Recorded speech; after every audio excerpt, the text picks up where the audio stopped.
name's Cody McClary. I'm a doctor of physical therapy, and today I'm going to be talking about common knee disorders that we see. So I won't do as much instructional in this one. I'm going to do more educational, and if you see something that's like, hey, that's my knee, just send me an email or give me a call, and I can give you some more specific exercises to exactly what you're dealing with. And then if you need an evaluation, of course, then see a doctor or your nurse practitioner or physician's assistant. They can write you a prescription for physical therapy, and then I can do an evaluation to really assess it. But if one of these sounds like your issue, then I can send you exercises as well. So the knee is composed of several tendons, ligaments, cartilage, any of which that can be injured. I'll start with common tendons that are injured. The main one would be your patella tendon. So you have your patella is your kneecap. The tendon right on the base of the kneecap is your patella tendon. It runs right down into this bony prominence right here. It's composed of all the muscles on the front of your leg. They combine together to form that patella tendon. Usually we see this one hurt.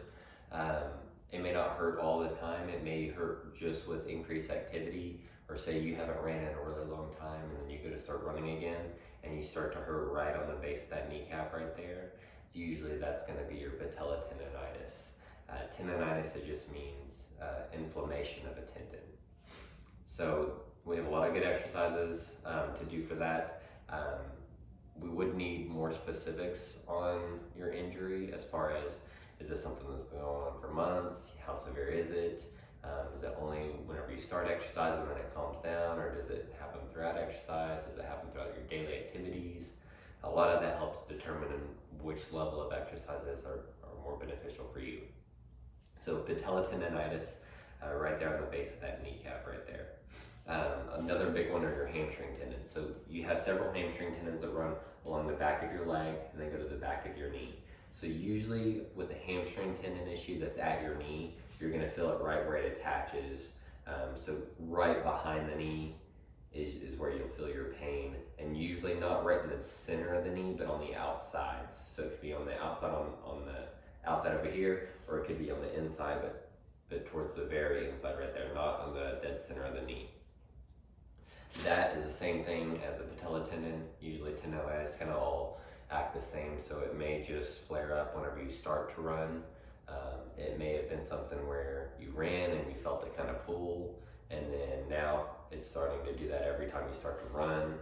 Usually it's a tendonitis. It's usually just an inflammation. Usually you didn't do significant damage to it. You'll usually know if you do significant damage, and it's usually more of a traumatic injury, like a fall, or you hear a loud pop whenever you jumped up and landed, or usually those are a little bit more traumatic than just, hey, this started to flare up and I've noticed it more increasingly here. So patella tendonitis and hamstrings are usually the most commonly injured tendons of the knee. So now ligaments, you have several ligaments that go through the knee.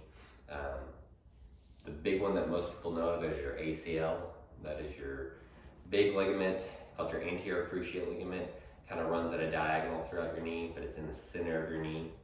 Usually that one, you're not going to hurt very superficial. So meaning you're not going to be tender to touch, just right on top of the knee. More what you're going to feel is instability in your knee, meaning, it feels like, like whenever you step into a hole and your knee kind of just wants to give out. That's usually what you're going to experience whenever your ACL is actually torn. Now to tear your ACL, usually you would have had to do some sort of traumatic injury. We do see chronic tears of it, where maybe you had some slight tear from something and it wasn't a big deal, but then just over time that tear gets worse and worse and worse. Those are a lot less common than somebody that comes in that, I stepped in a hole and twisted my knee and loud pop happened and it swelled up. And so usually your ACL, you're gonna have a pretty good significant injury to hurt that. So two other big ones are your LCL and PCL, or LCL and MCL. So your LCL is your lateral collateral ligament, so it runs along the outside. This one is very superficial. You can actually feel it. Usually if you cross your leg over and you feel a bulge right here, that's your LCL. So it's a thick band that runs from your femur right here down to your fibula, so your other bone down here. helps prevent some lateral movements of the knee. So if a football player were running and he got hit on the inside of his knee, and he's very sore on the outside of his knee, usually we can say his LCL is damaged. So LCLs can be damaged from traumatic injury, but it also can be just runners. Anytime you're running or putting a force on your knee is preventing any aberrant motions to occur. So your knee's trying to prevent motions in and out on your knee. So you can strain your LCL that way as well. And then the MCL would be the same thing. So your MCL is more of, it prevents this medial force, this inner force to occur. So if a football player were running and he got hit on the outside of his knee and his inside of his knee right here hurts pretty good, then usually that's going to be your MCL. Your MCL is a little bit bigger ligament than that LCL. It's a big fan-shaped one. It just runs from your femur to your tibia over here. So it's fairly superficial as well. So usually on this one, it's tender to touch on the surface, just like the LCL. Usually we can kind of palpate right on the outside or on the inside for MCL, and you'll be tender to the touch, and usually we can feel that. So you also have a PCL in your knee, and you have a couple other ligaments as well, but they're very rarely damaged. PCL is one of those that's very rarely damaged as well. We usually see this common in like a dashboard injury in a car wreck. So you're driving and unfortunately get in a car wreck and somebody has their knee up and the dashboard hits and pushes their tibia back. That can damage that PCL, but other than that, it's very rarely damaged. So we hardly ever see it. So those are some of the main ligaments that are damaged or injured in the knee. And then, so let's talk about the meniscus next. So the meniscus is a cartilage-based tissue. They're two big C-shaped discs that are directly in between your femur and your tibia.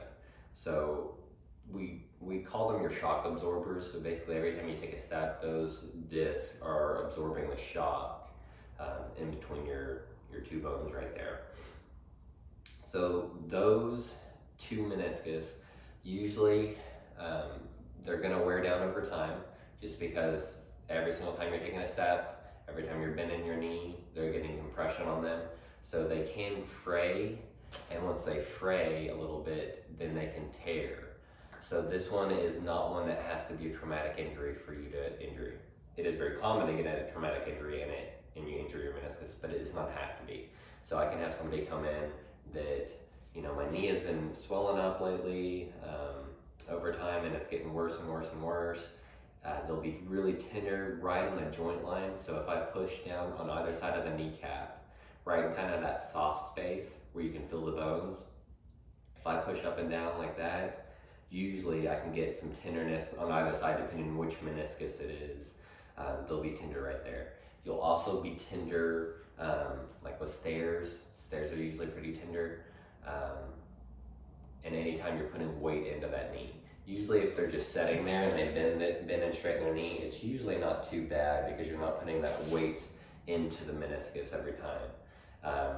So the meniscus, there can be several different parts of the meniscus that are injured, and different parts get better blood supply than the others. So there are a lot of exercises that we can do to help strengthen all the muscles around the knee and help get blood supply into the knee to hopefully heal it.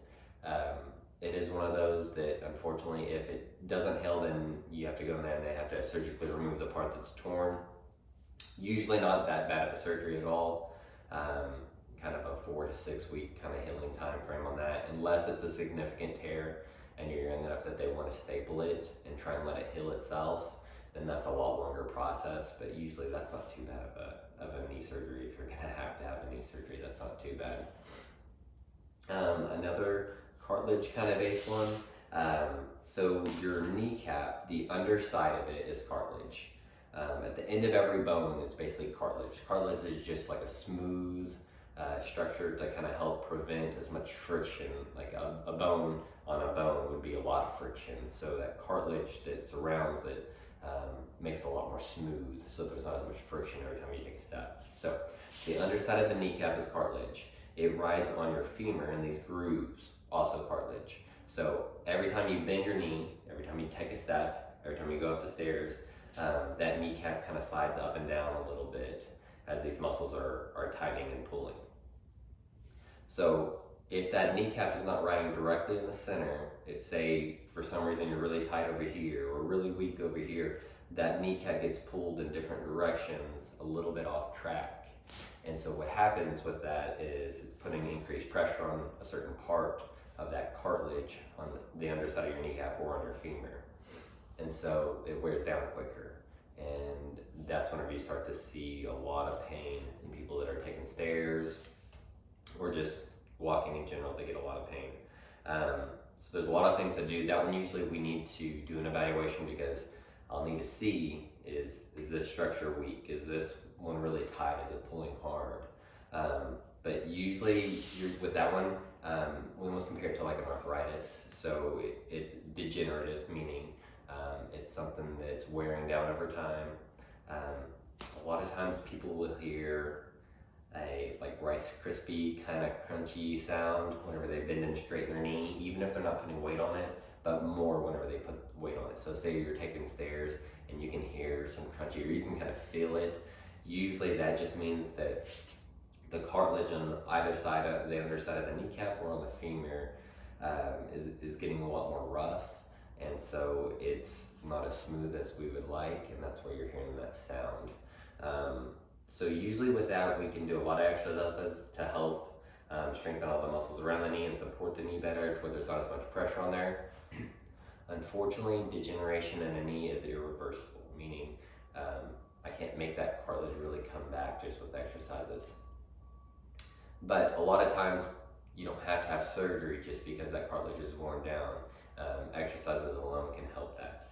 Now on the off chance that exercises alone don't help it, they do an arthroscopic surgery where they can go in there and just clean out the roughness, and then you'll still need to do exercises to prevent it from getting worse or fix the underlying issue if it's a weakness or a tightness in a certain part. Otherwise it's just going to continue. It may help you short term on your pain, but then you're going to be right back where you started. So regardless of which route you take, eventually you still need to do some sort of exercise or figure out what's going on, what's causing this issue to happen. So those are some of the more common injuries that we see in the knee. Of course, we do see different injuries besides the ones that I mentioned, but those are the more common ones. If you have questions about something more specific with your knee, or you want some specific exercises, or if you need an evaluation, just get with me and I can try and help you out.